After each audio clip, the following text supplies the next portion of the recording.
All right. Hello, hello, hello. How are you guys doing? Today I'm going to be working on an older song of mine. Um, and we'll be doing some sound design. So, first and foremost, we got to find the song. There's this one. This song is actually going to be coming out on one of EDM.com's label imprints, Pantheon Anarchy, in October, I believe. So just before Halloween, that track Murda is going to be dropping soon. The one that I wanted to work on today, though, is this one. And this one, Cebu Airport, I actually started while I was in the city of Cebu in the Philippines. And it was at the end of a tour, and the rest of the like crew and everybody had taken a different flight. But since the band that I was working for, since they were such a well-known band, they actually isolated me in my own airport lounge. Ooh, ooh, that's loud. That's this guy. That's that sound that synth sound that you heard. That came in hot. I'm gonna turn that down. But yeah, so I was in the airport and I had probably like 4 hours to kill, and so I was there just like working on this song, and I initially started it with this sample here that was more meant to be like a hip hop sample. It was more meant to be like a um, more like a trap or like boom bap type sample. And so I wanted to be a little bit more unique with it, and so I made it into a dubstep song instead. So that's kind of where this whole idea started.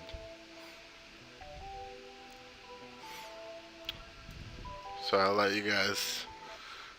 So that's the original sample, and then I also replayed it with this 100-year-old piano, which is from another Ableton guru.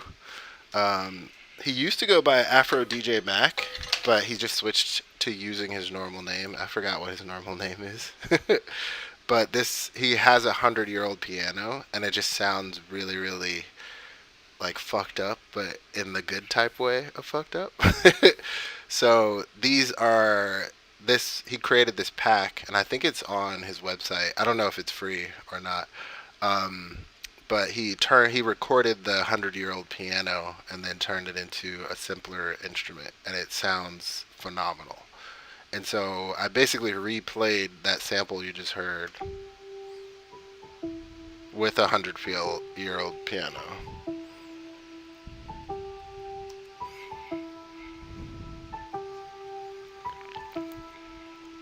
And then, so that's like the melody from the sample. And then I also took a choir.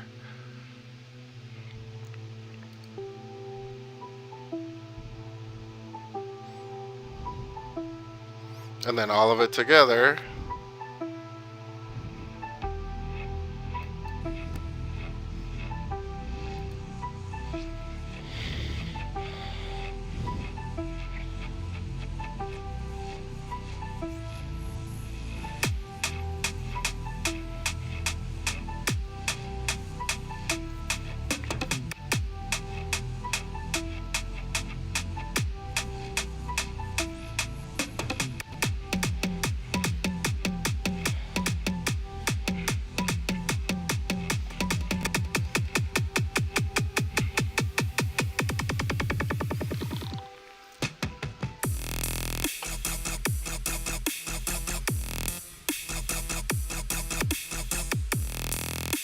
Yeah, so part of the reason why I wanted to work on this is because I recently switched laptops. So I have this old, like, I think this one is from 2012. I think this is a 2012 laptop. But when I transferred everything over from this older laptop to this newer one that I'm working on right now, none of the presets transferred over. A lot of the presets were either things I made from scratch or things that I adjusted. So when I opened this session up in a new um, in this new file, none of the presets transferred over because it's on a whole new operating system, like et cetera, et cetera. Some of the things in here though are operator, for example. So there's this.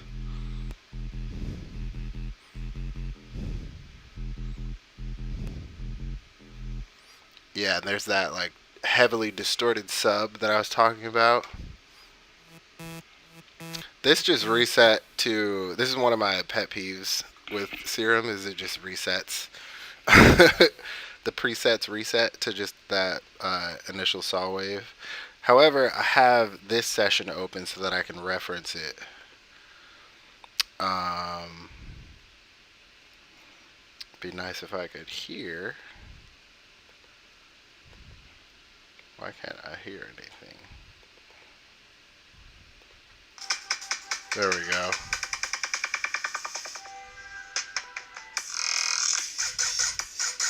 That's kind of what it's supposed to sound like. Yeah, like.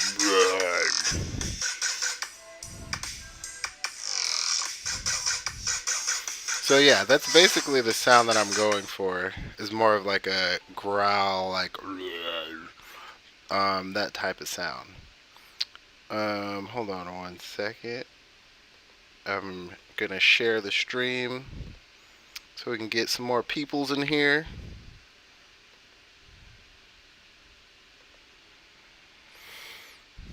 Hey, what's up, Lauren? How you doing, man? Good to see you. And I'm gonna share it to the Ableton group. Um,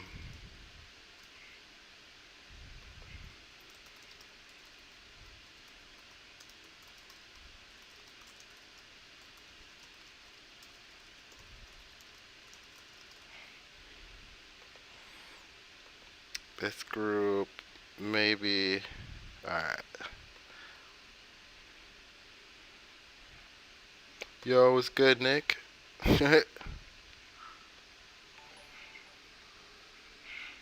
All right. So yeah. What's up, Squirm? That's the co-founder. Squirm Sound is the co-founder of Bass Tap Records. So you guys can know. If you're on Twitch, follow him on Twitch. Follow Bass Tap Records on Twitch. um, yeah. All right. So wait, I need this computer. So I have those presets in the original file. But if you look at my lead group, I did that same thing that I always do, where I have this multi-layered stack of bass sounds. And again, I do that so that I can write one MIDI line, one melody, basically, so that my melody is its own thought, and then I can switch between all the different synths pretty easily without having to have each separate thing on a different track.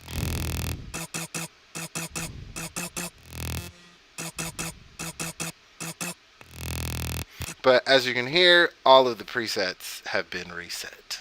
The presets have been reset. So I'm going to use this computer to try and reference what presets were where. I already know that it's not going to sound exactly the same because I did customize the presets quite a bit. But it should be a pretty close approximation of what the original song was. So this one started off as the Sunny Growl, so I'm going to search for that. Okay, that's already a little bit better. It's not quite what I wanted, but the donk is Just Say No with a JVST. Just going to do that. So let's look at the automation for the chain selector here so I can see what is where. Looks like that happens here. Yeah, whoa. And then this one, what's that one? Those are two sounds playing at the same time. Serum bass PN. I don't even know what some of these are. Some of the I sometimes I make a preset and then I name it something weird and then I don't remember why I named it that. Maybe just type in serum bass. Okay, so this is a preset that I am pretty sure I made in Serum. Um, oh no, this is a part native preset. I don't even. Let's see, let's see. So I'm gonna transfer this preset over. Actually, I'm just gonna build it. Um, because I have the reference right here, so I might as well just instead of wasting time trying to transfer it over to another computer, I can just build it.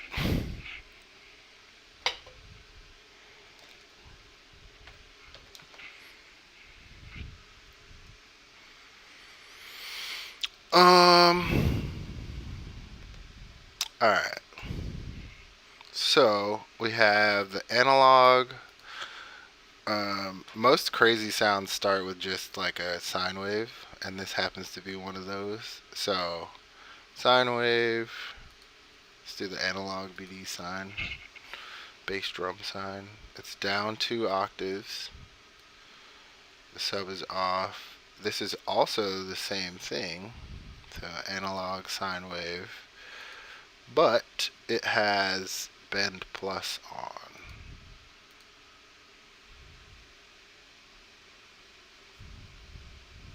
Okay, and then this has frequency modulation on it from B, and that's like there. This one,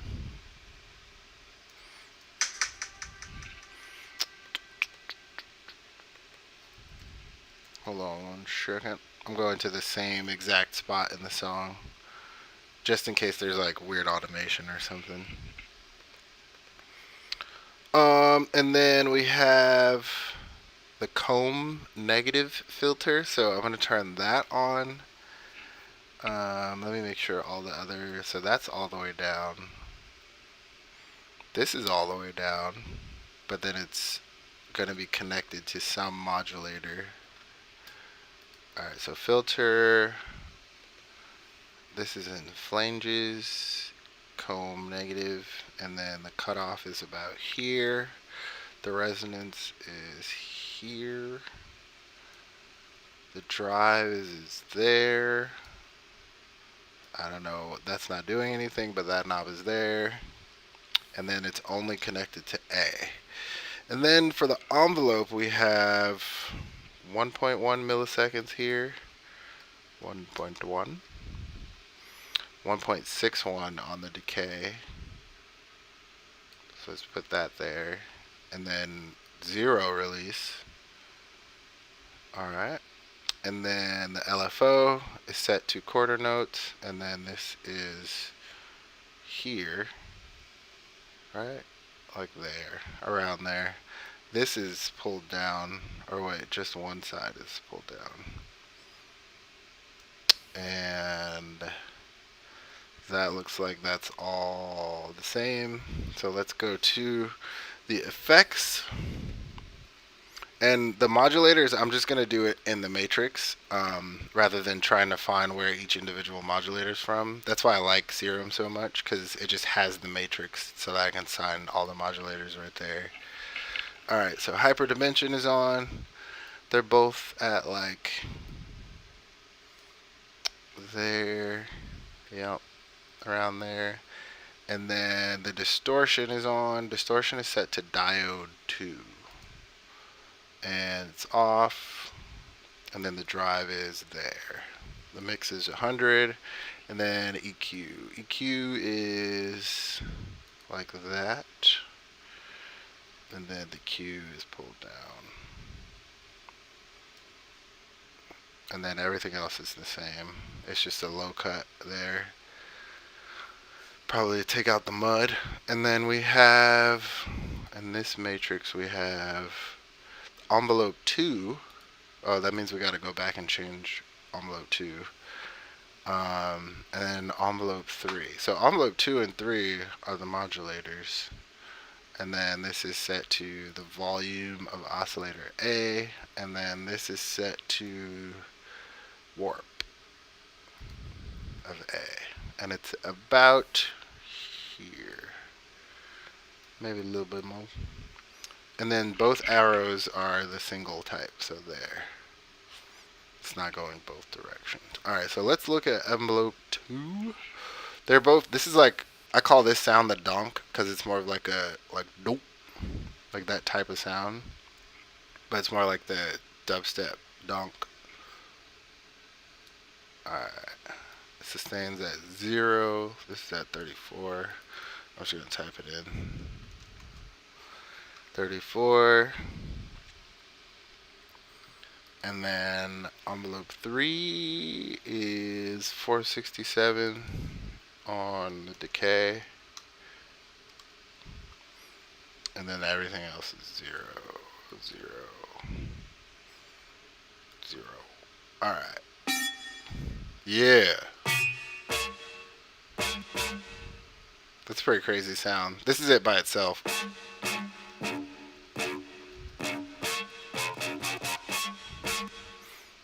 That sounds like what I am trying to make. I'm just going to compare the two sounds so that I'm like 100% sure. Alright, where is it?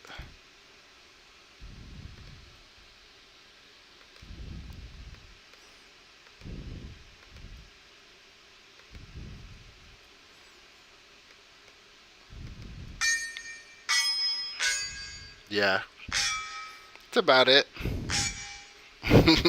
That's close.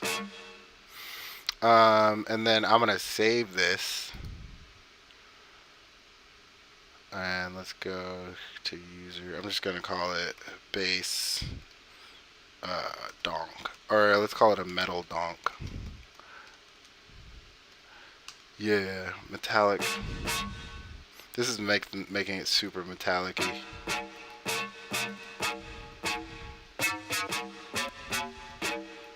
Yeah, because it's really just a basic frequency modulated bass running a sine wave into a sine wave. Yeah. And then you get some weird harmonics out of it, basically. It's a pretty straightforward bass.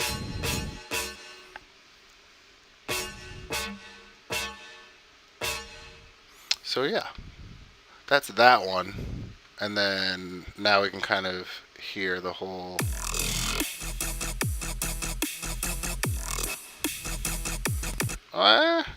It's not quite there. That doesn't sound right.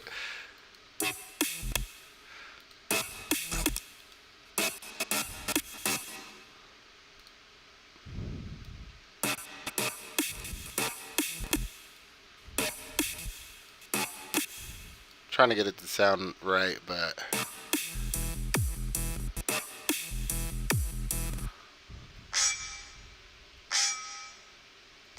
it's like this one has a different tone to it. I think I've done everything the same. Are my global settings the same? Yes. Only thing is the quality is a little higher. That shouldn't change the tonality of it though. Well, oh, the FM from B. No, that looks about right.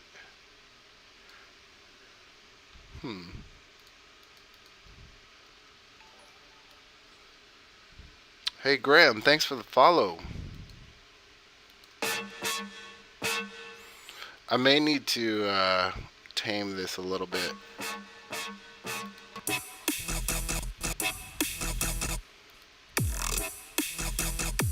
That sounds a little bit better. Yeah, mixing it a little lower. Yeah. That's close. Okay, so then now we have this. That's supposed to be a chug sound, and this is actually a bass sound that Squirm made. Um, that is, I forgot which one, but he made a series of different like chuggy bass sounds that I like using a lot. It's BS Squawks. We may be putting out a serum sample pack, but for now, we're just keeping these for ourselves. Why isn't it finding it? Do I not have it on this computer? Squawks. There it is. I'm like, I know that's the only preset called Squawks.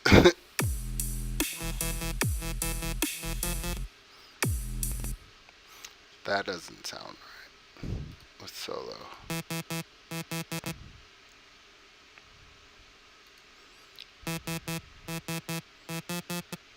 Am I on the right serum? Or am I in a different serum? Oh, derp. Good thing I saved that. Let's go back to Metal Donk. I was on the wrong serum. This is the one that I want to be the chug. Because I already have, the reason why it's specific to each one of these chains is because I already have the automations in there. So if I switch it to the wrong preset, then it's not going to trigger the right sound at the right time. So then we'll get this chug in here. Yeah. There it is. That's that chug. That squirm chug. Yeah. And then this weird one. What is this? What is weird? Weird is the recall bass. Oh. Okay. So there's a Virtual Riot song called The Recall.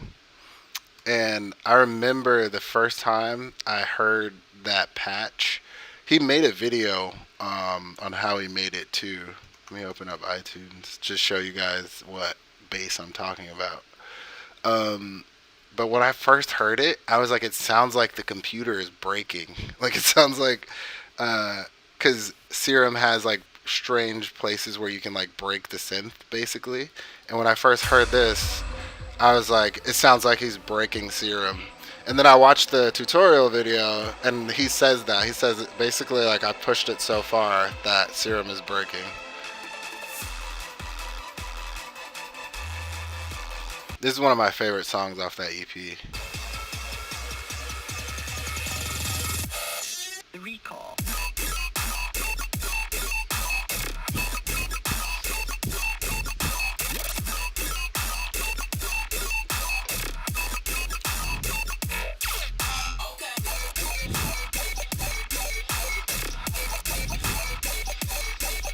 Okay. That shit's tight.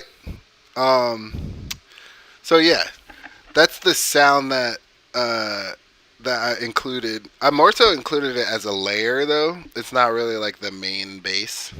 Um, but just to go over how he did it, are we in the right serum?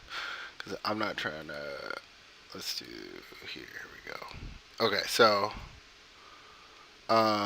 if I remember correctly, let's go to the search, recall. Basically, he did kind of break Serum. So what he did was he turned the unison all the way up on both, or to the highest amount of voices that you can have. Then he set the octave all the way up, so +4 octaves on both oscillators. And then it's a triangle wave and a sine wave, and then it's frequency modulated from B. So we're only really hearing this oscillator A, but it's getting frequency modulated. Yeah, there it is. And then this LFO has this step that you're hearing, and that's the like crunchiness that you're hearing in the pitch change. And then this is assigned to the coarse pitch. If we go to the matrix, you can see. So LFO3 is assigned to the filter cutoff, the coarse pitch, and the filter frequency on the effects. So this step change is affecting the filter cutoff, two separate filter cutoffs, and then the pitch, and that's that like crunchy 8-bit type sound that you're hearing. And the fact that I also turn this all the way up just because it makes it sound even crazier, even more broken.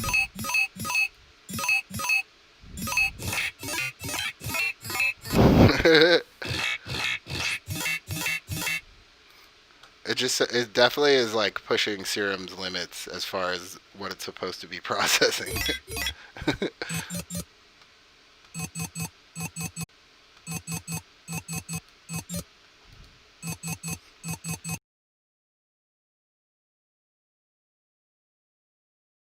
Sample pack ever that some of you may actually have, because it was a Prime Loops pack. It was Future Trap Volume 1, the first ever Future Trap sample pack, even though like Future Trap is like a thing now, but it was the first one that anyone had done at that time. This is also like 4 or 5 years ago. So yeah, that pew sound is the skrilly laser sound.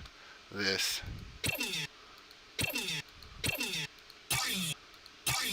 And I think I used massive to make those sounds. And it's just a pitch envelope with I think it was a saw wave, a pitch envelope with a saw wave, and probably some sort of like flanging on it. So yeah, that's what I used for this. That. And it's just really, really fast. It's just this sound sped up. So there's the laser sound, and then what's this one? What are you? What are you supposed to be? You're supposed to be a future bass. I think this is a Cashmere preset. Let me close this other one. It's a future bass bass. The bass of the future. Is it 1 or 2? 2. Whoa. That's not the right sound.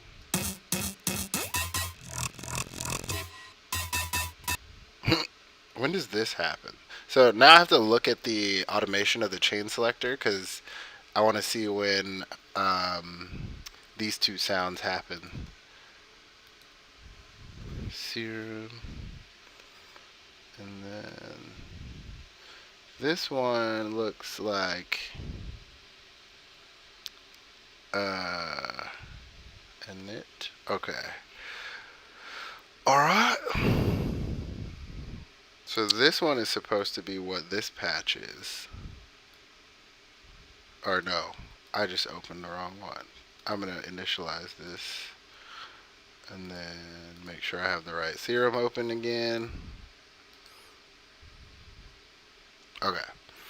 I wish it had all of the like patch names from the rack and that lead thing. It just has the track name though. So this one is the Cashmere one. Cashmere. And then where does that happen? So let's go to that chain selector. And that is 4. So that's going to be higher up. So that's these guys up here. So that's the second drop. The second drop sounds very similar to the first drop, but it has the same timing, but the patch sounds way wilder. All right, so this one, I didn't even save this preset in the original session. So this one is just, I'm gonna try and rebuild it, but I may not get the exact same sound, but we shall see. So first it's the basic, what is it, MG, right? Yes. And then the wavetable position is about there. This is just the initial saw wave. Both unisons are up to 10, like so. Yeah. And then this is set to frequency modulation from B.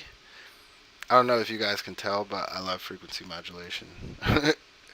And this is set to quarter notes. The filter is not being used. And then we have for effects, just one effect for real. We just have hyperdimension, and the mix on the dimension expander's high. I don't usually make patches like that. This is a weird one. Um, Probably because I was in the Philippines. I was feeling funky. Um, LFO1, LFO1, LFO2. Those are our modulators. And then LFO1 is going to be to the wavetable position of oscillator A. And then oscillator A, the unison, and then the warping of A as well. So that's the frequency modulation. This is all the way up. And then this is about there. Oh, I remember making this sound. This sound is more of like a rhythm sound where it's like kind of atonal, and it's almost like a yeah, it's just like more of like a rhythm or like a hard trap type sound. That's the kind of sound this is. All right, so let's hear it by itself. Yeah.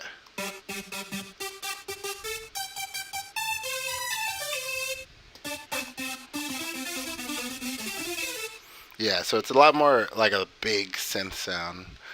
I remember this one. Let me hear it on the OG sesh just to make sure, just to double check.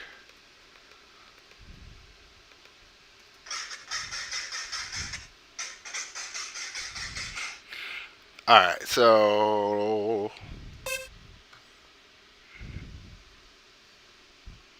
let's change the arrows. So that's going one direction, that's going both, and that's going one. And then let us adjust the LFOs. Okay, so LFO1 is going to that detuning. Wavetable position, that's correct. Correct. That's there. Those are all the same. And then LFO2, that's what's different. It's going like this.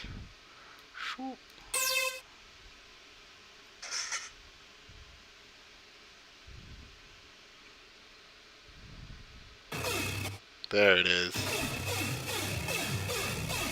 That's what I'm looking for. It was the octave that I was in. So yeah, if I go to higher octaves, it sounds like a regular synth. But then if I'm in the lower octaves, that's what it is. Sometimes it depends on what pitch you're playing it back at. And then this is set to eighth notes. So it's a little bit faster. Hey, thanks for the share, Ed. Appreciate it, man. So.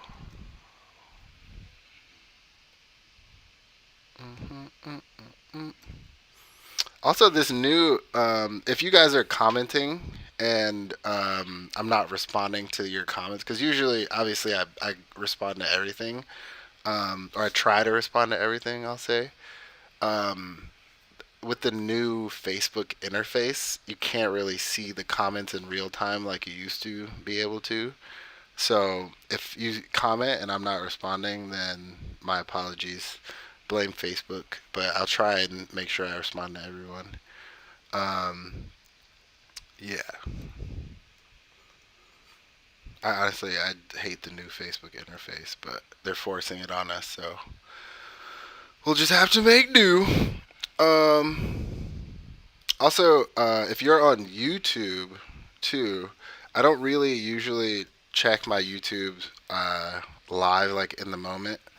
Um, So if you're commenting on YouTube, I can't actually see that because it's hard to manage Twitch and also Facebook and also YouTube and also see all the comments all at once and be able to respond to all the comments at once. So bear with me as I figure out a way to how to do that. All right. So yeah. Let's quit the messages. It's just hard having like 5 different screens and like 10 different programs to keep track of. So I mostly pay attention.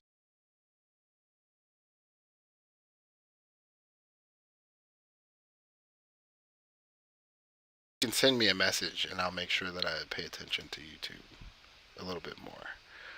I'll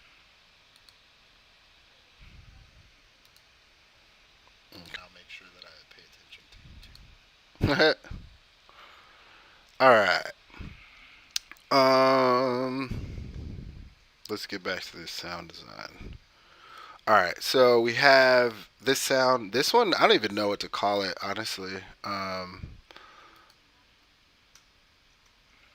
Wait, let me make sure my mouse is in the right place. What should that even be called? Like I don't know, like laser bass. What up? What's good, Ed? um, what should this sound be called?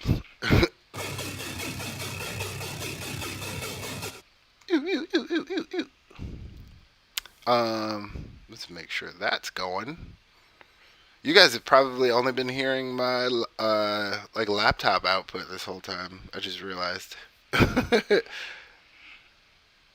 It probably has not sounded very good quality this whole time.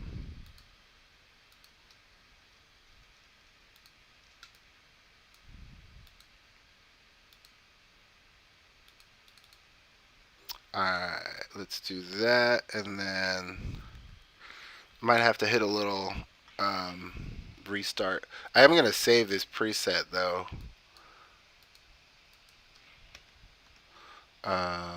Let's do this. Also, I usually put like the author, like whoever made the preset. So in this case, this would be me, and then I don't know. I guess live stream recreation, I can call it, and then I'm gonna call it laser bass and BA for bass presets. And yeah. Alright, laser bass. There we go. Sounds like our updated rave sound. It does. It definitely does. I think I need to restart Ableton because my spacebar isn't playing anymore. So I'm going to restart Ableton. And we're going to switch this to stream audio as well. And then, yeah, Ableton's freaking out because this is staying open. Let's ignore it for now and give it some time.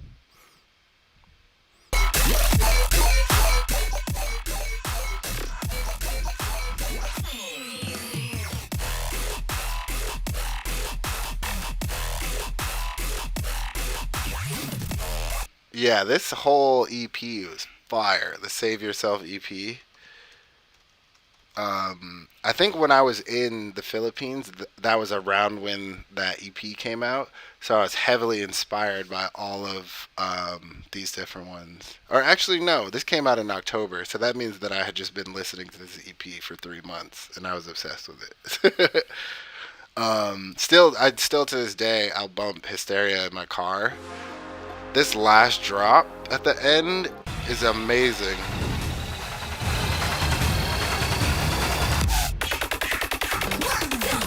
Mercy.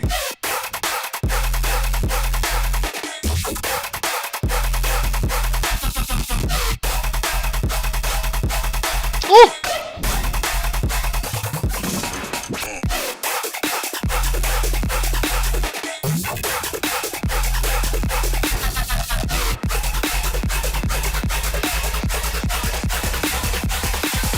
Are you mad?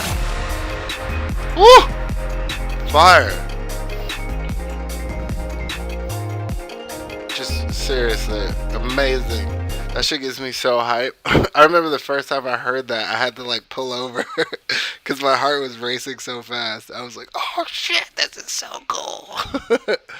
It just gets you like in the zone. Like if I heard that at a show, I would absolutely lose my shit. Probably break my fucking neck on the rail. All right, so let's get back into the sound design. Yeah, the mix on that is really, really, really dense. The thing is, it's kind of minimal. That's what it's so like. I think that's why it hits so hard. It's because there's not too many different things happening. It's just the sounds that are happening are very, very dense and like well treated sounds.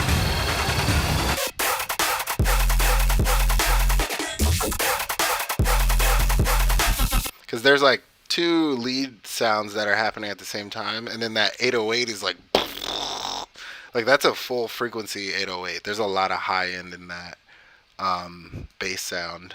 It's extremely distorted,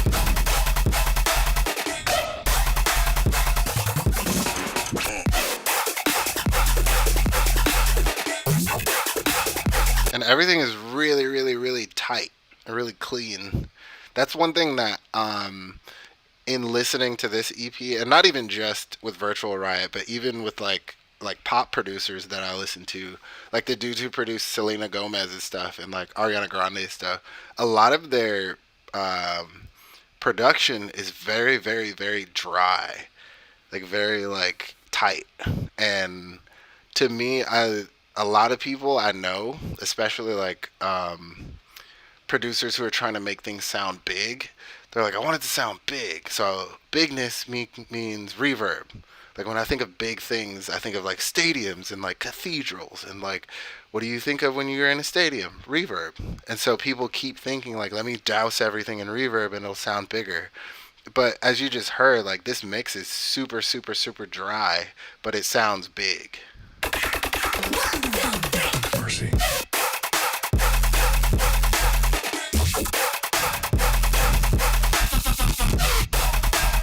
Like that's a really tight reverb. Like that reverb isn't like there's not a long tail on that reverb.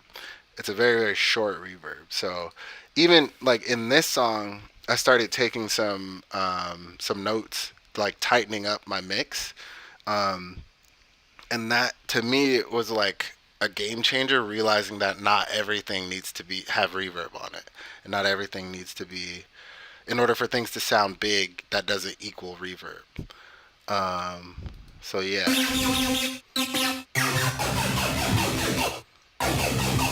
So like you can hear this sound. There's no reverb on this sound, but it sounds very big, and that bigness is coming from this unison, and it's kind of tricking your brain into thinking that it's bigger than it is. And then I have this Haas effect on it, which is doing the same thing, making it sound wide. Um, and then I wanted to save this too. I didn't save it. Uh,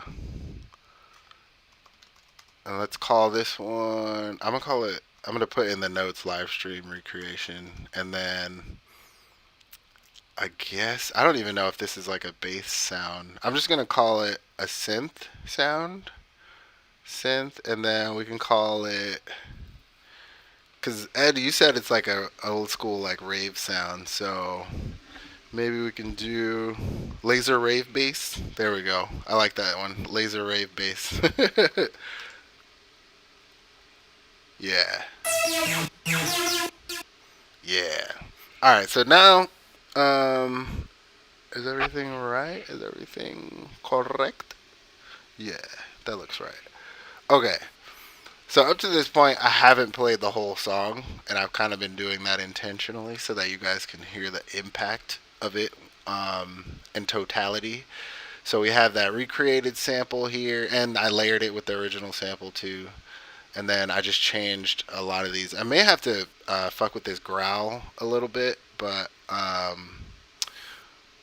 we shall see. I'm just gonna play it and just hear it first, and then we can adjust things as necessary. So let's start from the build.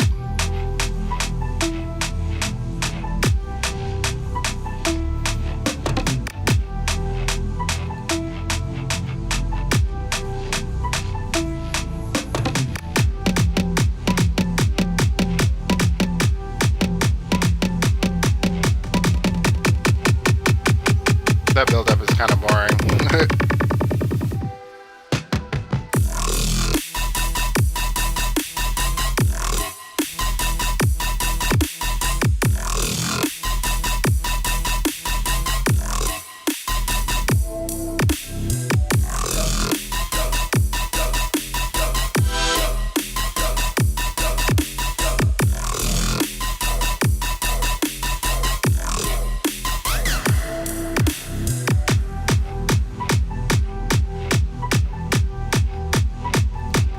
This can come up a little bit.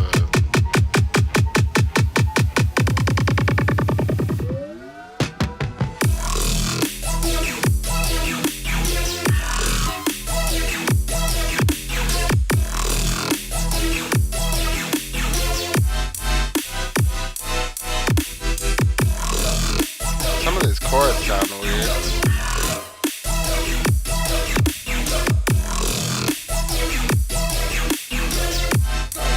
Definitely gotta fix these chords. The only chord that sounds right is that one.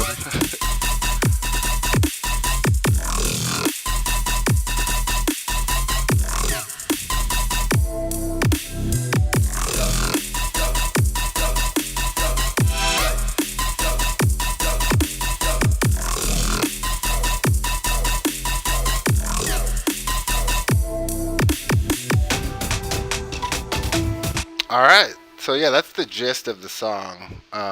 There also is this second lead layer that yeah the presets reset. So I'm gonna recreate that. Um, Also, the chords right here sound weird. I think it's more of like a notes thing. The only one that sounds good is this, the resolution. I think I was trying to make it not like feel right. What? I don't even know what key I'm in right now. And I don't have it marked there. Could do a little mixed in key. Yeah, knowing what key your song is in probably helps a little bit. um, let's get working on this though. Marceau, thank you for the follow. Or Marco. Marceau or Marco. Sorry if I mispronounced your name. Um, okay, so let's do lead 2. And this says it's bass, BS, bass Vox. Okay, so this is a rhythm bass. And then I'm gonna, let's unfreeze. I'm gonna look at the settings just to make sure, because I often, even though I do use presets, I often edit the presets. Yeah, I already see some changes to it. So that's what we're working with here. First things first, this is supposed to be half. Wavetable position is up here.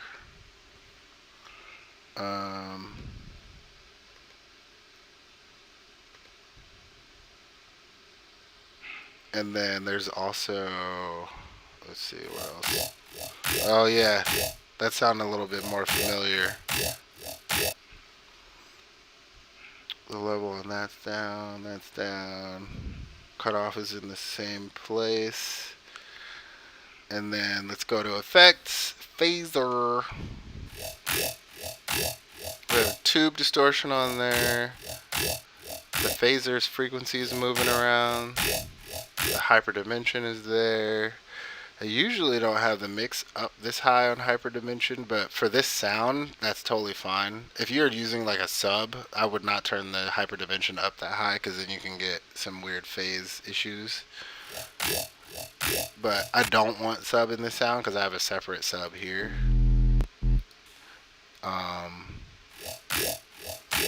Alright, let's hear it. I might even mess with that a little more.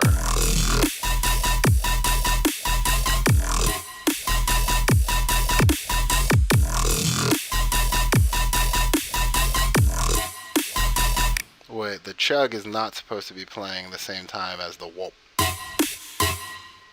That's not supposed to be happening.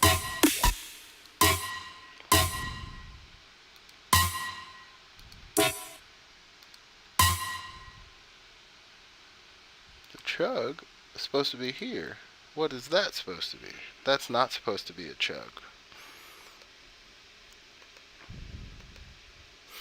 That's supposed to be our metal. See, there it is again. Serum resetting things. That's supposed to be the metal donk, not the squawks chug.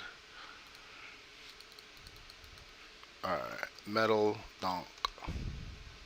Glad I saved that preset. Okay.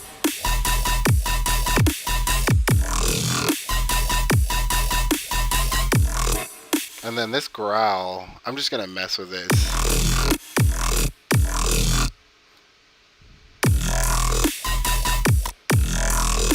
And let's slow that down a bit.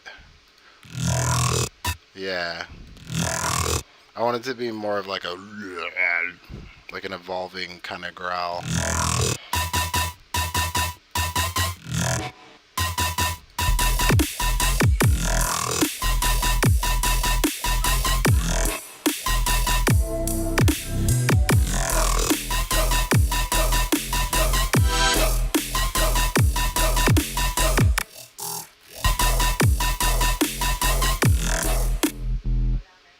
Also, I'm not sure I really like this sub.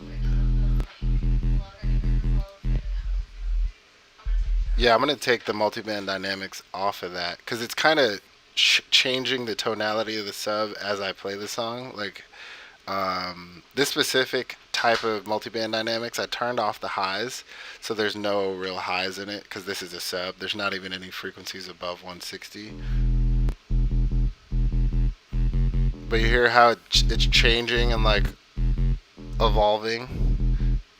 I don't want that like change and evolution happening in my sub. I want my sub to be pure and like hitting. Because when it changes like that, it doesn't push the air of the speaker uh, as well. That's a little bit better. I showed you guys this the other day too, but for those who weren't there, who missed the last one, and I'm also gonna delete the last one because I'm working on a song um, that's gonna come out on the record label, so I don't want that to be living up there forever. Um, but yeah, you can see this is a pretty pure sine wave, but if I take away the distortion, all the action that was happening on the high end starts to disappear. And I'm trying to get a little bit more action on the high end. So you see those peaks are showing up now. And if I turn the bass up, I get even more.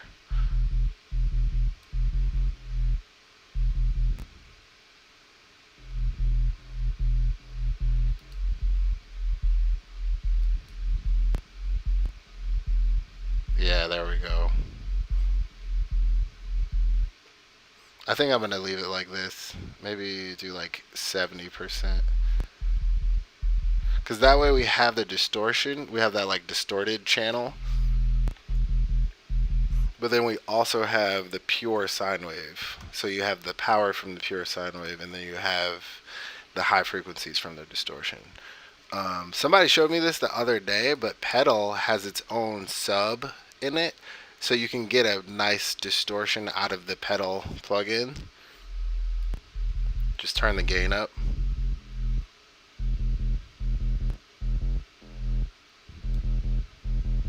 And then turn on sub.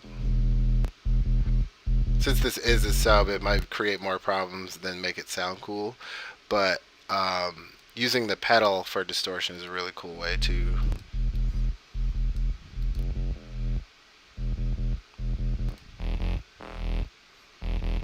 That's pretty dope. Maybe for another song. I kind of like how the OD one sounds. Let's see which one's better.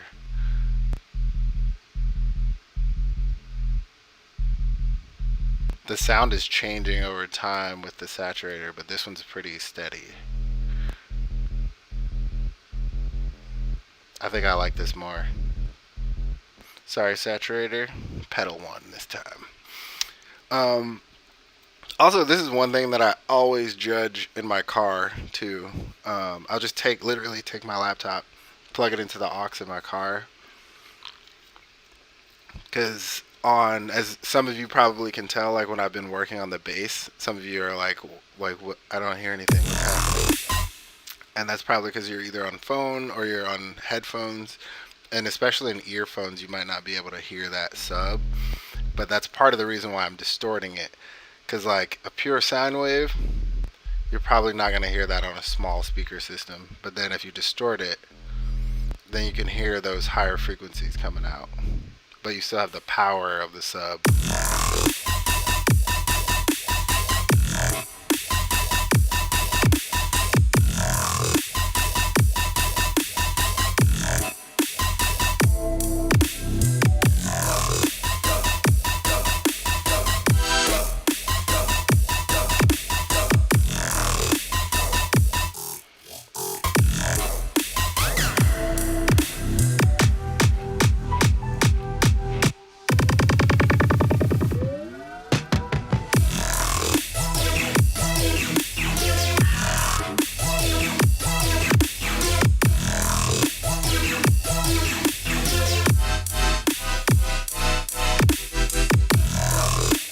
Let's fix these because these sound crazy.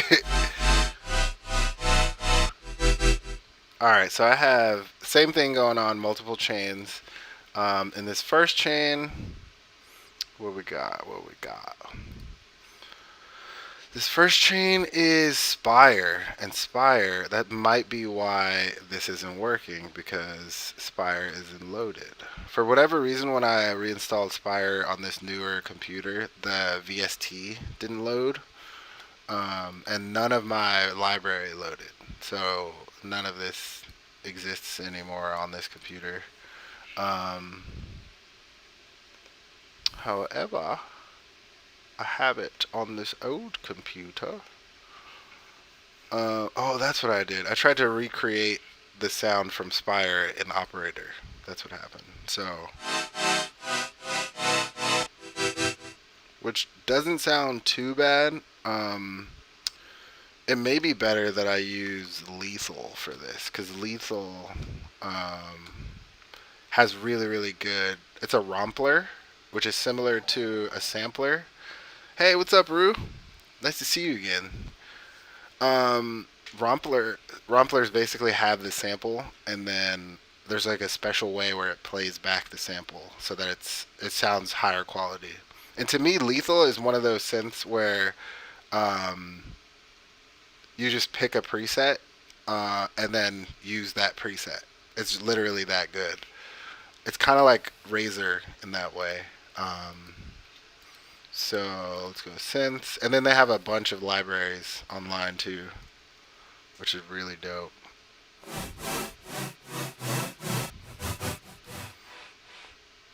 I may need to change the notes in these chords.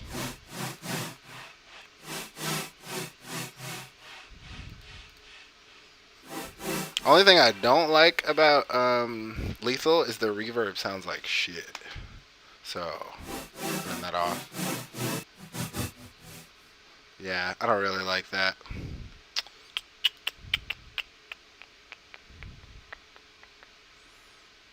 Let's just go incrementally.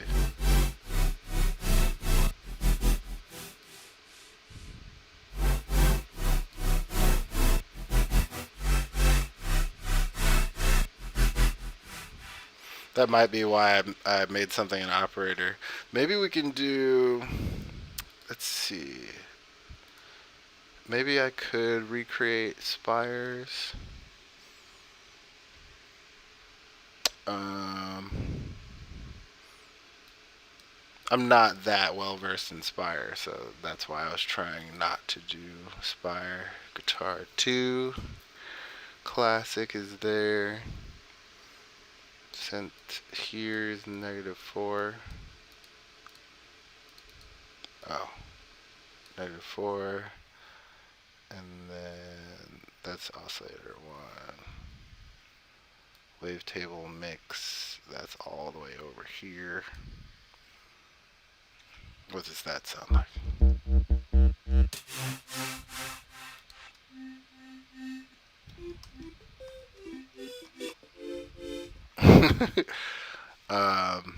Oscillator one. It's yellow. How do you make it yellow? I don't know what that's doing. I'm gonna switch to oscillator two. That's here. This one's here. Yo, dog, chill.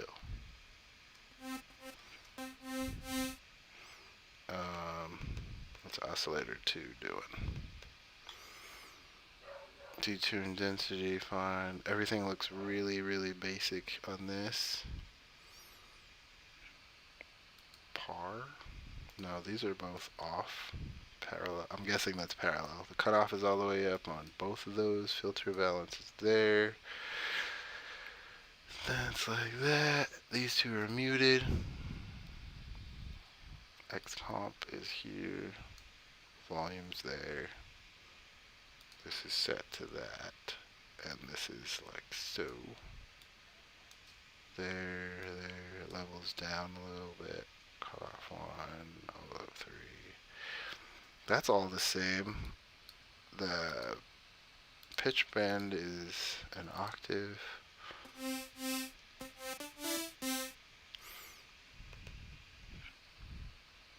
Wait, let's go back to one. This is all the way up. That's down. Yeah. Detune is a little higher. Unison mode. This is 7 voices, and this is 3 octaves. That's a lot of unison.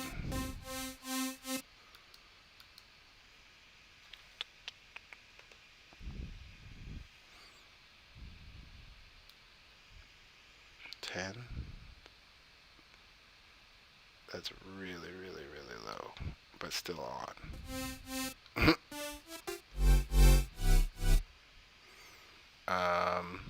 Oscillator 2. That looks right. One voice. Okay. Oscillator 3. This one is slightly different. This is set to noise, and then this is also sine wave. Control B is like that. Control A is all the way up. Everything else looks the same. Detune density, filter input, blah blah blah blah. This is set to perfecto. LP4, that all looks the same. Cutoff one, that's still the same. And then oscillator 4 is not getting used. So then this is the sound. Sounds pretty good. It's like a really wide saw. I'm going to delete lethal. Alright, so first of all, before I even work on these chords, I need to know what key my song is in. That sample is in E minor, but knowing me, I probably fucked with the sample key.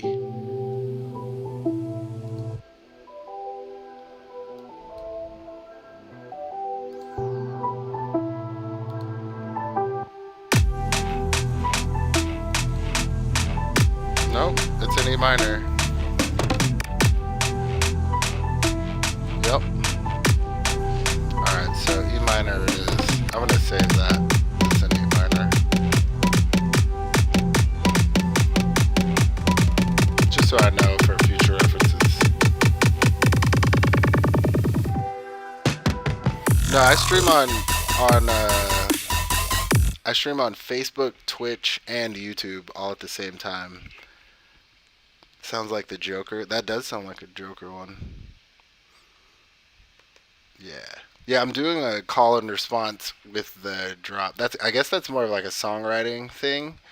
Um, but I do it to break up the like I guess the dancing monotony. Um, hold on one second. Because over time, if you're listening to the same thing over and over and over, you get fatigued with hearing that over and over and over. So adding in something that has a different texture to it is a really good idea on, especially on like harder, heavier songs. That's definitely something you want to do. Um, Let me move this so you guys can't see my messages. um,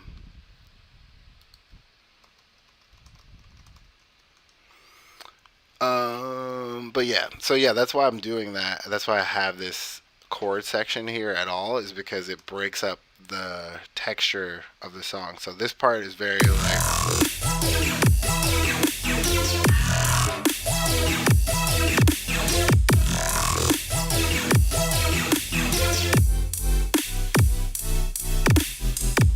you know what? That doesn't sound bad. It might just need to be louder because the volume level is very different from this section to this section.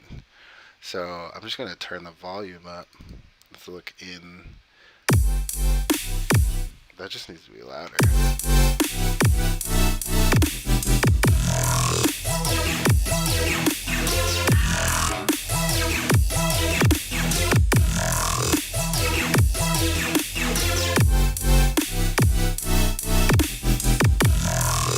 Yeah, that sounds pretty dope. So, kind of what Edson is talking about is the call and response. So, the call, this is something, call and response is something that's been in music since humans have been making music, and you guys probably do it like subconsciously every day. It's basically when someone sings something and then you sing something back, and then they sing something and then you sing something back. So it's like row, row, row your boat gently down the stream. So the call is row, row, row your boat, and then gently down the stream is the response. And that's what a lot of people forget still needs to happen in pretty much all music. So these bass sounds, they're talking to each other, and they have like this call and response relationship to each other. So this one, I kind of break my dubstep melodies into those sections. So I basically work within each bar. So this bar has, that's the call, and then this is the response. So it's like, and then this one just had a little bit more to say, so it just kept going. And then he added a little something to the conversation with that little. So then now he's. And then basically the call and response just gets more complex from there. And that's what makes a song a little bit more listenable. That's why, like for example, with rhythm songs, they can get really, really repetitive when you're listening to them, like not at the rave, because maybe like at the show, it's tight to like headbang. It's more like metal, and it's like there's like a fucking mosh pit. It's like about the experience. But in terms of like songwriting and like the ability to listen to a song more than one time, just having, for example, if I mute the main lead basses, just having this is not as interesting.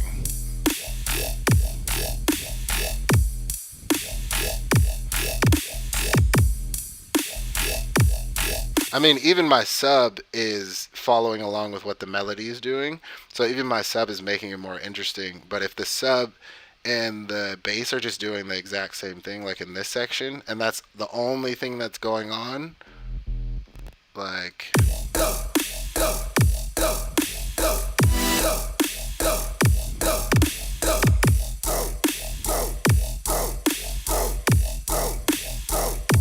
Like that's very repetitive. Not even. That's why I added in that little synth stab real quick, just to break up the monotony of the yeah.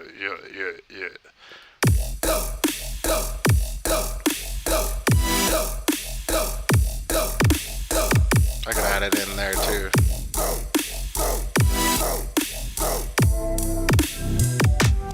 But as you can hear, when I add in the full melody and all the other bass sounds, then it gets way more interesting. And then this, the repetitiveness is more of like a afterthought, and that's more of like a layering thing to tell you when to headbang.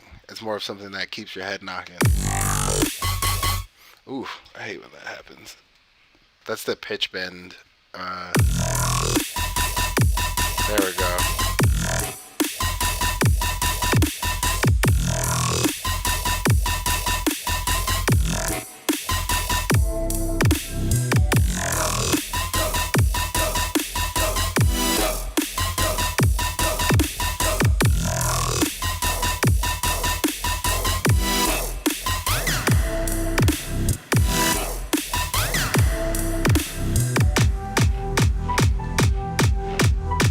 turn the kick down here. Ooh.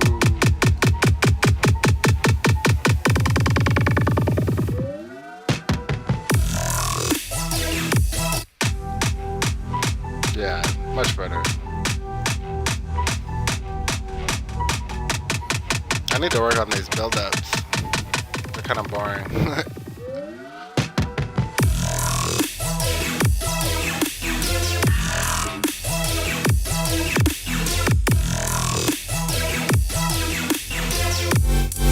I'm using I'm using Streamlabs to stream. It's Streamlabs OBS. So it basically, because OBS is like a open source software, Streamlabs just took OBS and made it into their own thing. So like my camera, the thing surrounding the camera, and like when people like the stream and follow me, then it automatically will like show you guys love on the screen. So that's why I picked it, because I don't know how to do all that extra widget stuff. It does cost. It's like, I think it's like $25 a month, but I feel like it's worth it. And just message me if you have more questions too. But yeah, I'm streaming it to 3 platforms, so it's on Facebook, Twitch, and YouTube right now. So either of those, any of those things, you guys can find me on. I will say though, I will say that I don't pay attention to YouTube as much because I don't have as many people on Facebook or I don't have as many people on YouTube as I do on Facebook and Twitch. So yeah. I wish there was a streaming thing though that would stream to Instagram from my computer. But I've seen them, but it's not like it's not as like useful as OBS. Like it's not as like I can have like overlays and stuff like that. It's kind of like just streaming directly from your phone, and then you can see the computer screen.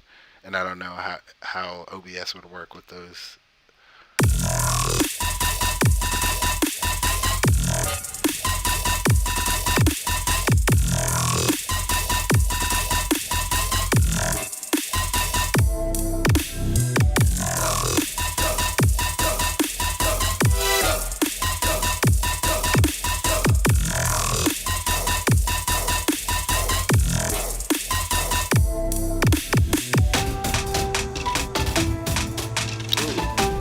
I like this.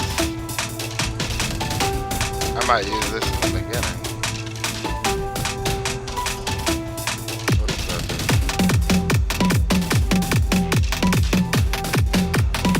Let's do the same thing with these kids.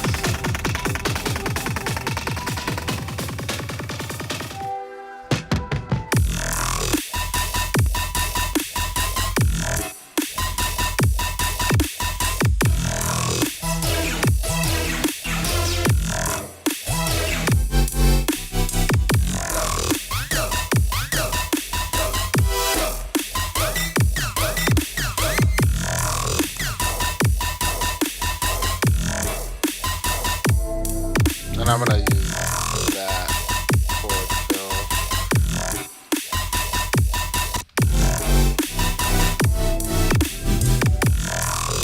One thing I could do too is, well, one thing that I'm doing here is the chords are up there, and then this is a separate sub. And that sub is only because I'm using, in this case, I'm not using the chain selector, I'm using the key selector. And the chords are only playing on the top end, and then that's why I have those notes at the very bottom, because those notes are just playing sub notes. So we have, yeah. So I'm going to take those notes and then move them up here. First of all, I'm going to get this sub out of the way because there's already a sub happening. And then let's delete that. And then hear what this is doing. Whoa. That sounds gnarly. Let me see.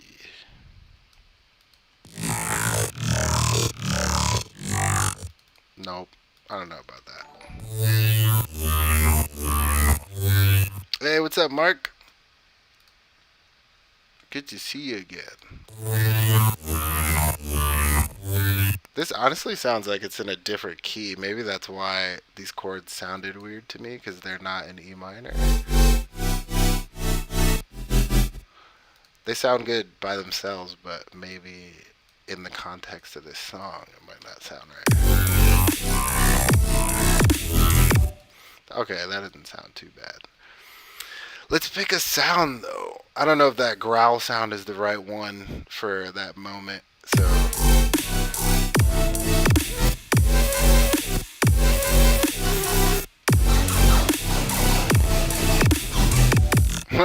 maybe that's just not the right one to use in this section. I do have a respace somewhere. Here we go. Down here.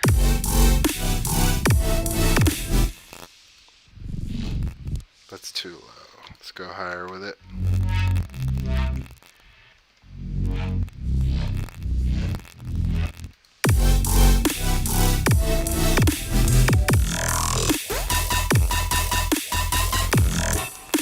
Yeah, much better. Save.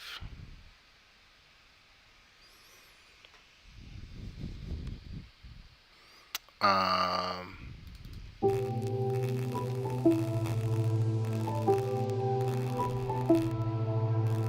I kind of want to work on these build-ups.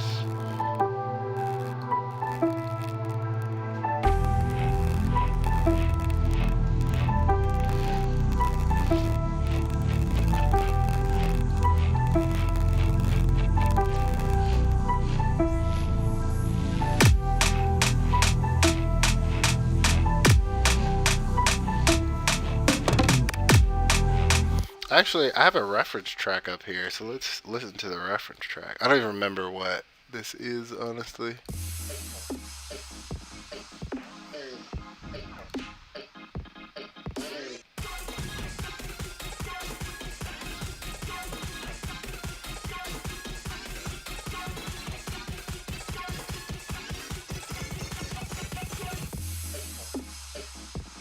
Oh, let's do.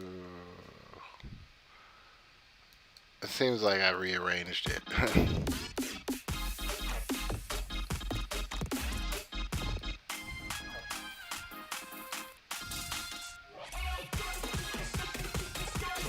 So that's the build up.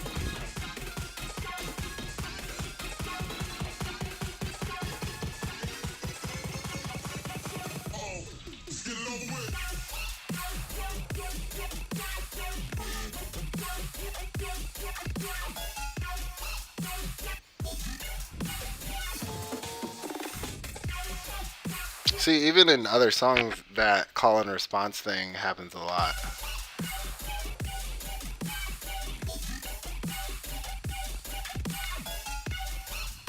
So, like, well, ah!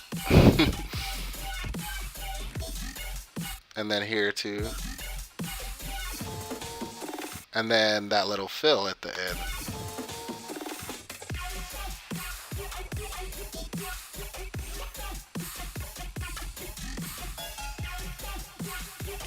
Oh.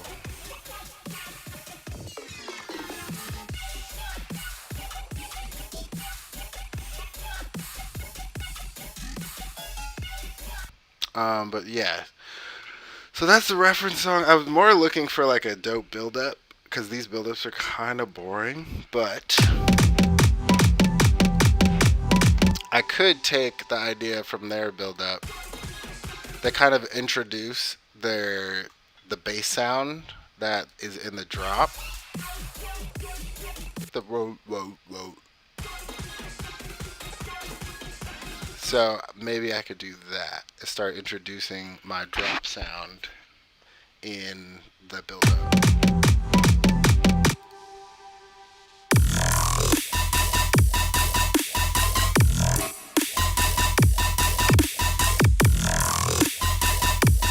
I'm just gonna copy paste this over and then just start messing with this a little bit. Maybe we can change the pattern. I just want it to be all the same bass across. And then I don't want it to be like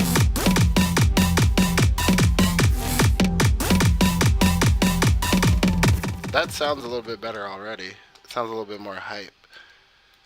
Because you definitely don't want your build-ups to be boring. Because the people are going to feel like the drop is going to be boring.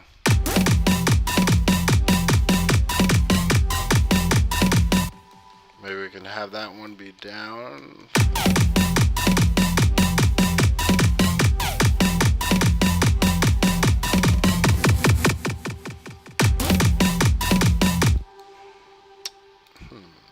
Let's put that there.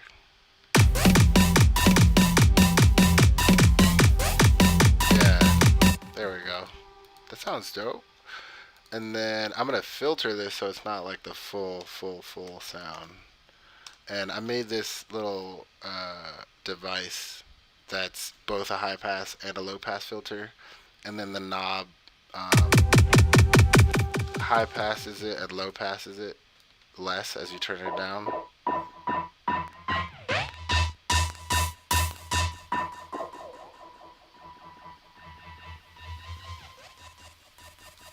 And then that can be the last one. And I also have Endless Smile on the master here. So that's why you're hearing the reverb and the delay and all that stuff building up slowly.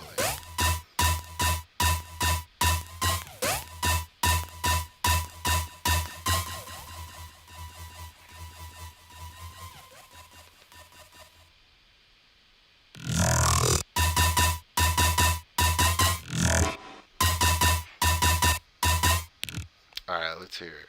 Let's hear the full thing. Maybe I can do this washout thing too. Just a little.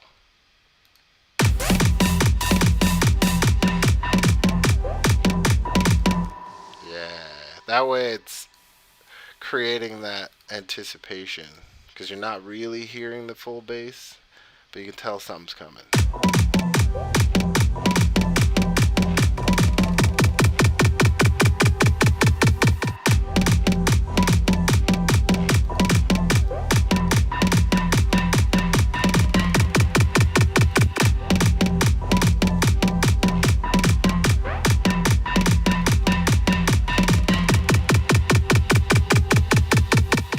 I feel like the side chain's a little too intense right there because it's only side chain to the snare, so it's not as important. Oh no, it's side chain to both.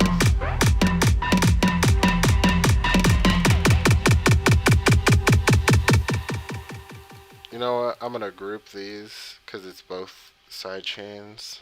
Oops. And then turn off the group so that way both side chains are off during the build-ups.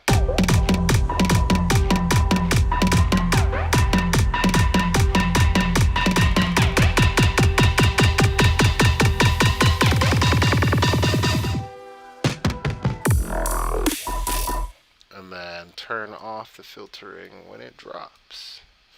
And then I'm gonna put this before the filters.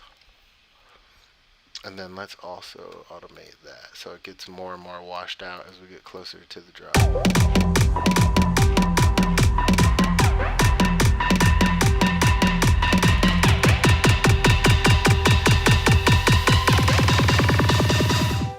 Much better. I'm gonna do another thing too. I'm gonna turn the volume down as we get closer because it sounds like it's getting louder, so I'm just gonna counteract that.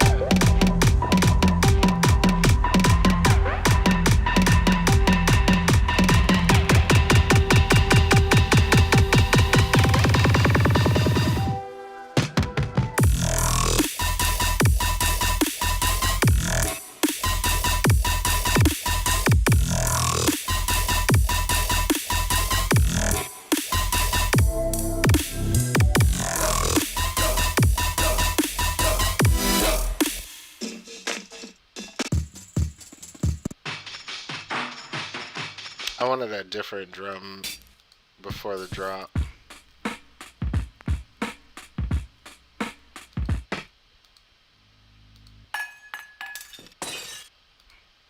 Here we go.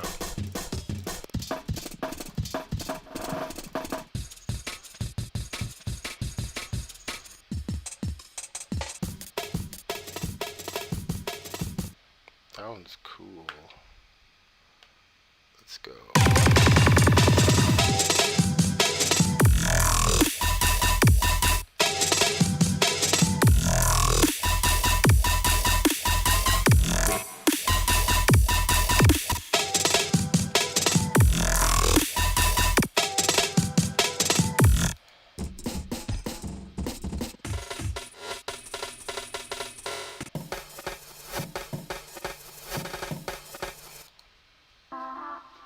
Oh, these are vocal breaks.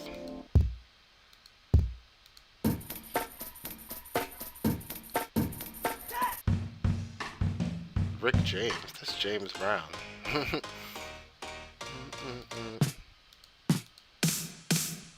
Long drum fill. I think I've already used that. Alright, let's see fill.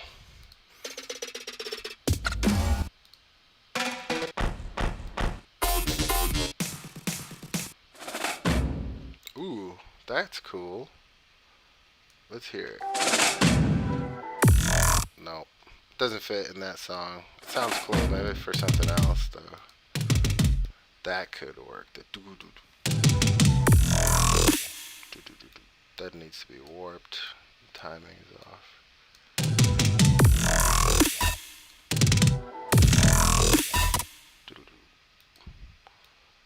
Sometimes I like doing this where I combine multiple fills of different drums, so it makes it unique. So even though I'm using samples, it still is something that's going to be unique to me because no one else has combined samples in this exact way.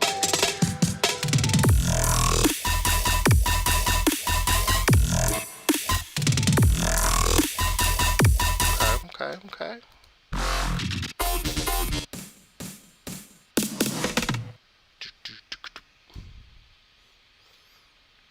Hey, thanks for the love, Mike. Good.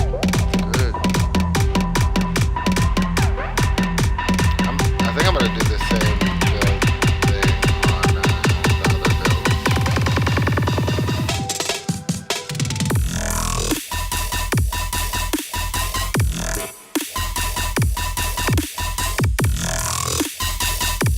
Bring out a little bit of the highs. And then I'm gonna put sausage fattener on this.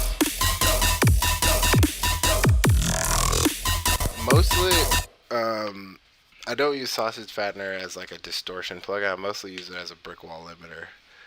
Because if you look at your meters, the really bad Ableton meters that are in between each of the devices, if you look after sausage fattener, even though this one is clipping, this one is not. So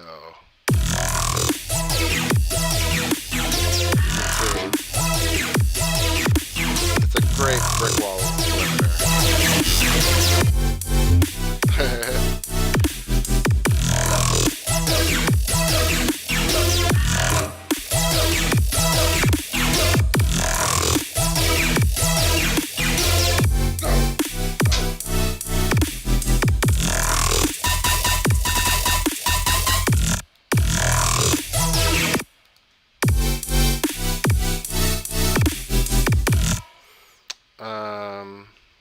Maybe no, that's not why.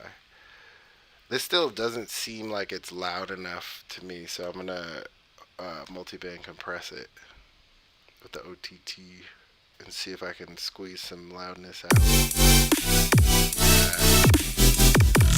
There it is.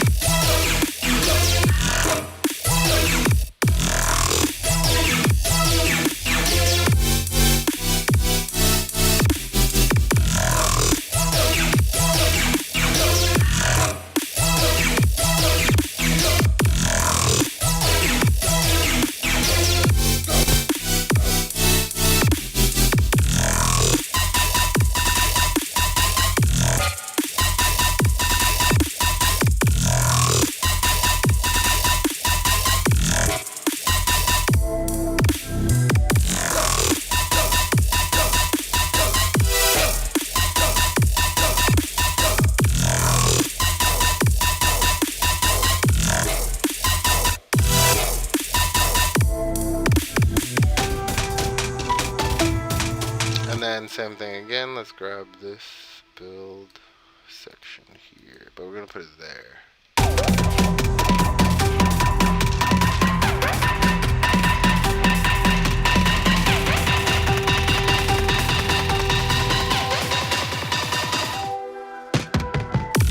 You know what? Maybe not having the pause here would sound tight. Like it just keeps going. Yeah. And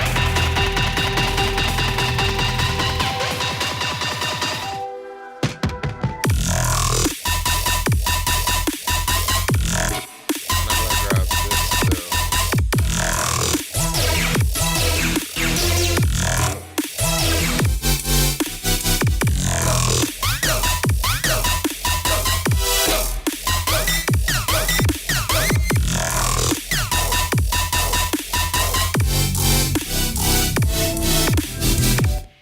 yeah.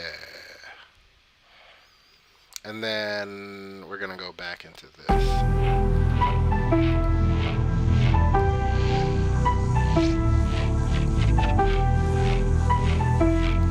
That's my outro. I usually just use my intro as the outro.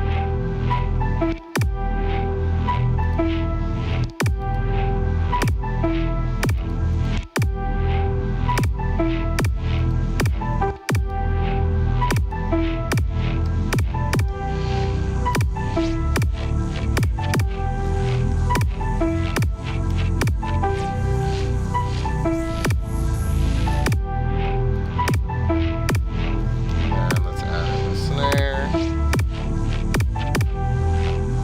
Maybe the trap snare to end it all.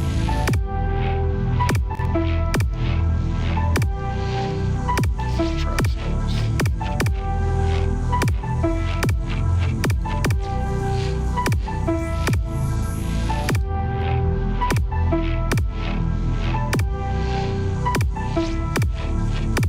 Oh yeah, I clip my faders. I intentionally clip my faders on purpose sometimes. In this case, I'm more looking to get loudness out of it because distortion and things like that don't matter as much in this particular song because I want distortion. So I'm intentionally creating distortion by having all of those faders clipping. So yeah, like for example, I have Isotope Trash here, and that's a distortion plugin. Um, but yeah, so that's why I have all these different like stages of distortion in my gain staging is because I'm looking for A for loudness and B I want that type of distortion in there. So that's why I'm intentionally distorting things. If I were making a different type of song, like if I was making like a more like EDM type song, or if I was making more like a pop song, then I would not have anywhere near as much distortion happening. But in dubstep and in more like bass music, more heavy bass music specifically, um, having those different levels of distortion adds to the volume level and it adds to the energy level of the song. Um, but like if this was like a pop song, I would not make this distorted. Not nowhere near as much distorted. There we go. Let's get that.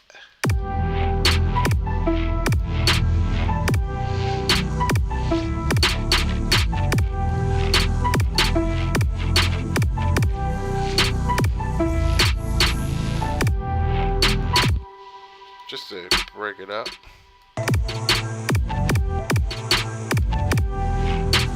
And I'm gonna use a different kick too, because that's more like a dubstep kick. And I want this to be more like a trap outro. I have an 808 here. What is that for? It's all muted.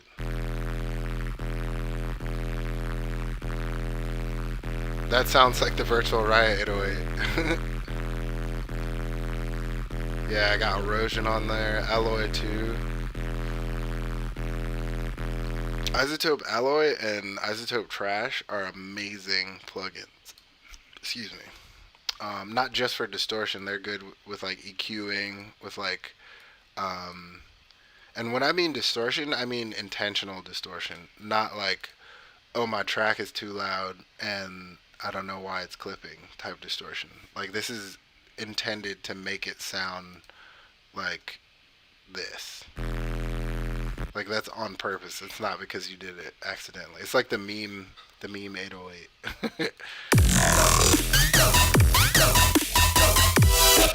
But yeah, let's put this here. I don't know if I want this 808 to sound that distorted. Yeah. See how when it's not distorted, it's not super duper clipping and it's not super duper loud? That's the difference between intentional distortion and distorting by accident.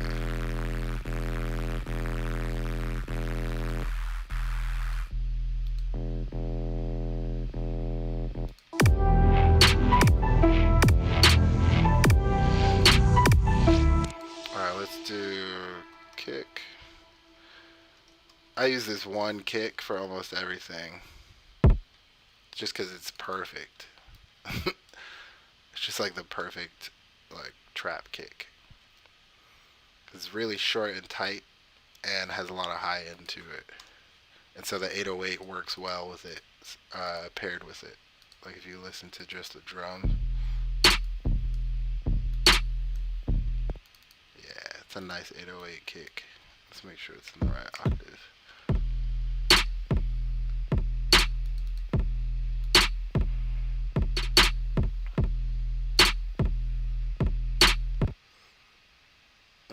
Okay, I'm gonna put this in complex. One thing that I do too, and this is more of a, I guess, to taste type thing, but some people like having their 808 and their kick together, and some people, like me, like having two separate ones. So my kick is here. I'm gonna just freeze and flatten this because it doesn't need to be a MIDI; it can just be audio. But you don't want the kick and the 808 fighting with each other. And a good way to get the you have to pick one basically. Like, do you want your kick and your 808 to like fit together and be together, or do you want your kick to be out in front of your 808 and being very punchy? In this case, I kind of want them to be together, but I don't want them really overlapping. And you can physically do this by just moving the 808 after the transient of the kick, and I see people do that a lot. So you can just basically create this will be one sound essentially, is the kick is the beginning of the sound and the 808 is the rest of the sound, as opposed to, and you're going to hear a little bit of fighting at the beginning of that sound. It's not too bad with these two particular samples. But some 808 samples have a little bit of like a at the beginning of it, so just fade that and then you can replace it with your kick. Or you can do a sidechain, and that's what I'm going to do. So you can just sidechain it, set the input to the kick that you're using. So that's that road trip kick. And then turn up the ratio. And then it just makes the 808 disappear during that.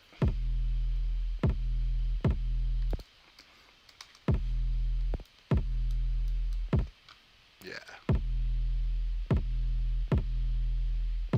And then your threshold is dependent on is how much you want that kick, the transient kick, to punch through, and how long you want to hear the 808 disappear for.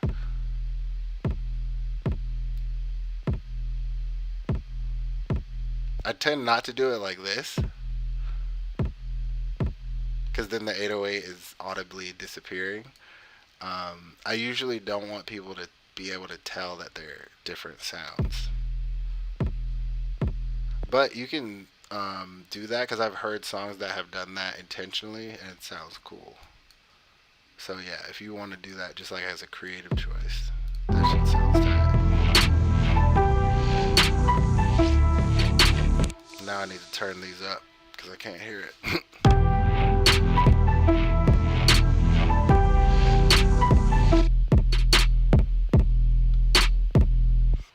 get rid of the respace for this section. Yeah.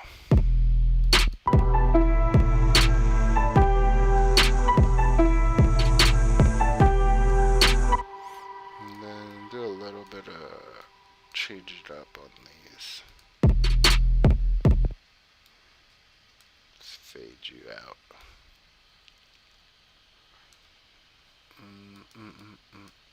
There we go. A little fade. Copy, paste. Do another little fade. And then this one though, I'm gonna transpose up so we get that. And then do a little bit of the same thing here. I'm just moving it up one semitone because that's the scale that we're doing. This can go up one, boom.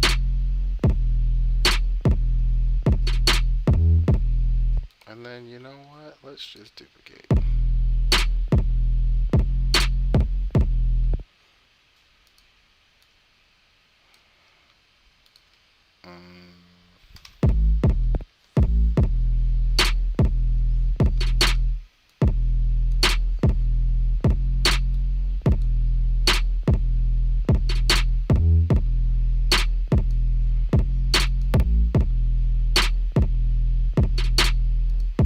And then I'm gonna grab hi-hats from earlier.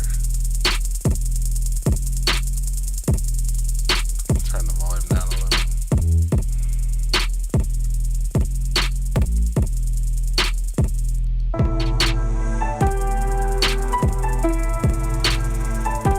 What are these?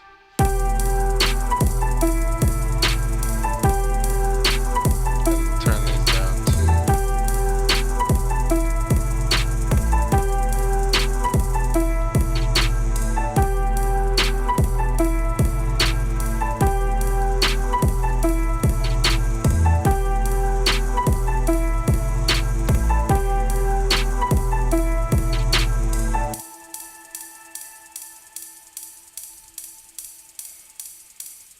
I guess that's where the song ends. I'll just leave that. Just end. So it goes from drop. Nah, I'll do two.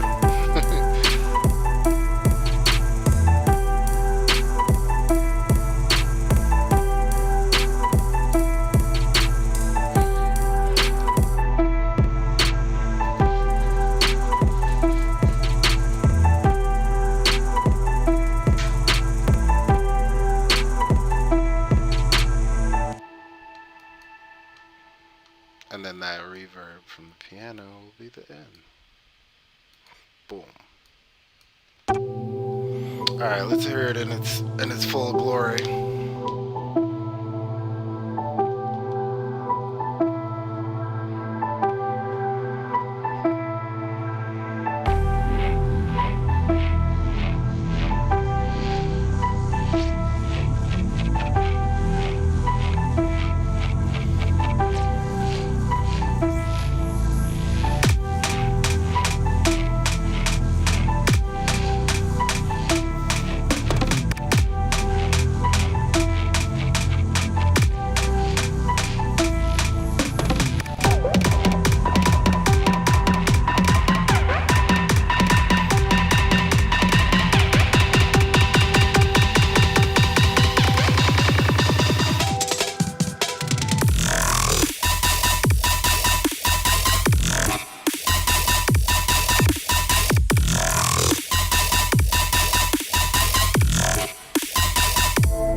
Oh, another thing too.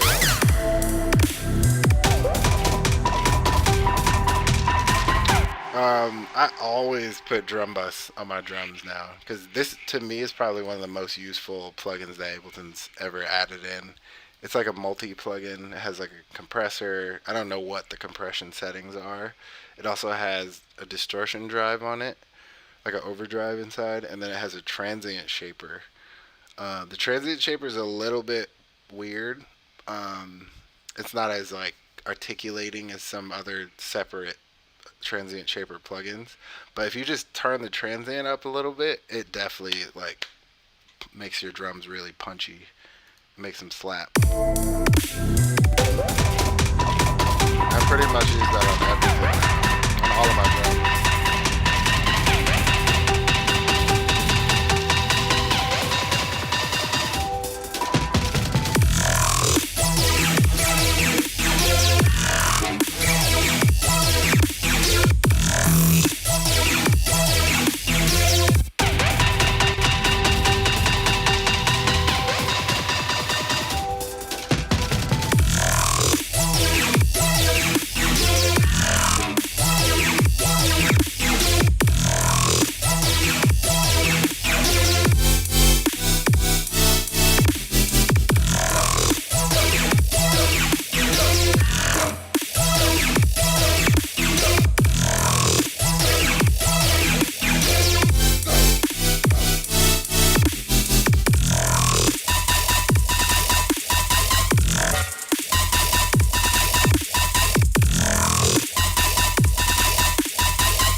Paying a little more attention now to like the effects and stuff like that. Also, this one, I made this riser sound long ass time ago. Some of you guys know that I worked with David Heartbreak a lot, and during that time, I made this like riser sound. And if you listen to all of my music, this is probably in like I don't know, like 2012, 2013, when he first got signed to Alsa, I always put in this exact riser. And he was like, I love that fucking riser. And then I gave it to him, and it's in some of his songs from that time. So you can hear, it sounds like, I don't know, like plastic ripping or like. But yeah, now that you know that, you can hear, it's like an Easter egg that I tuck in all of my songs. Yeah.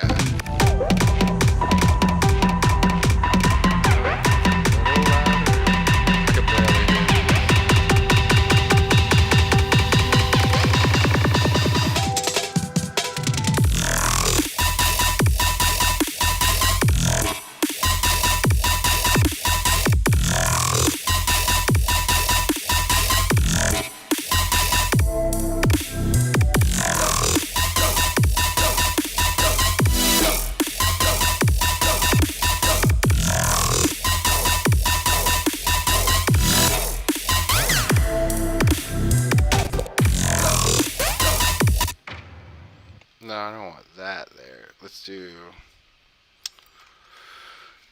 riser. I want like a shorter one.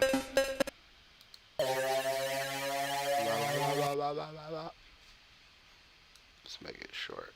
Hold shift.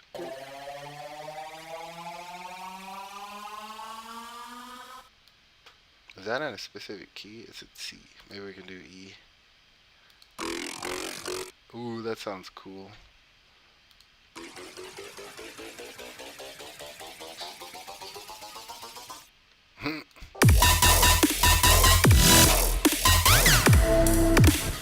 Let's hear it here.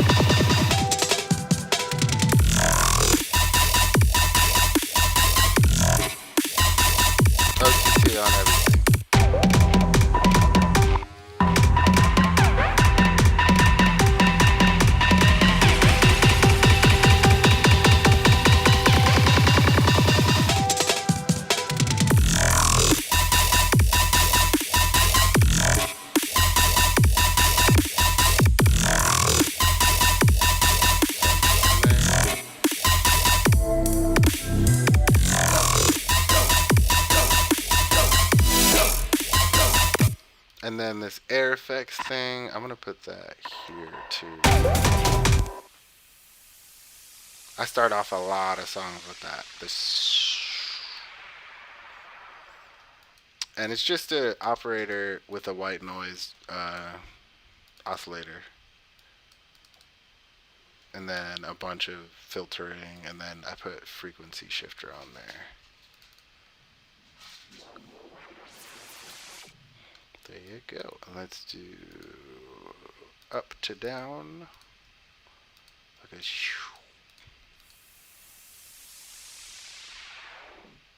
That's it. And then let's hear it.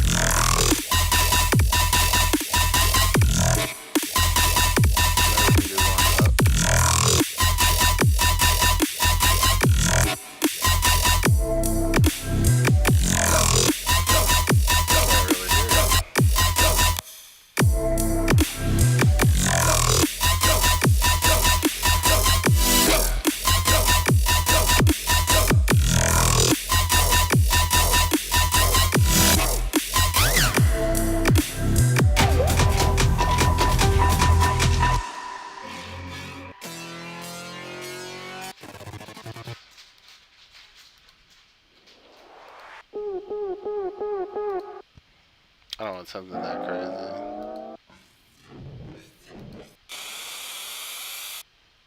Do I have... I have a bunch of risers that I made. I think it's here. Synth hits. Effects loops, maybe? Synth hits. Risers. Here we go.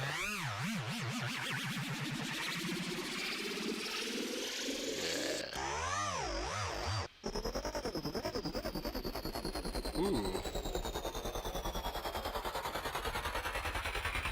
I'm gonna use that one. I like that one a lot.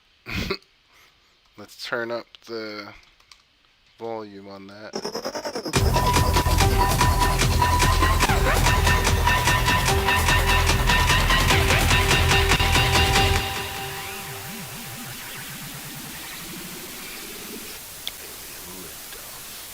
can make that one this one, maybe.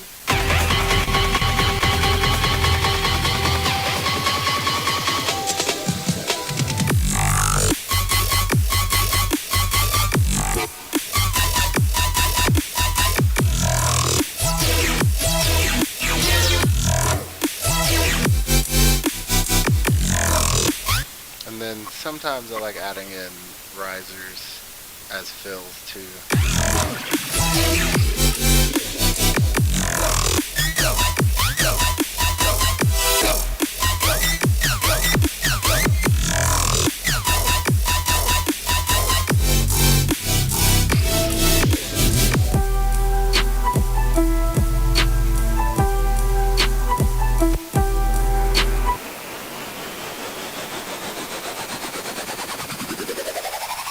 Nice. I'm gonna reverse that one.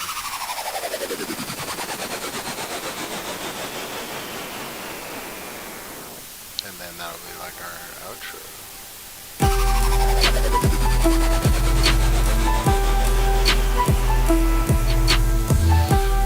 Yeah! Alright.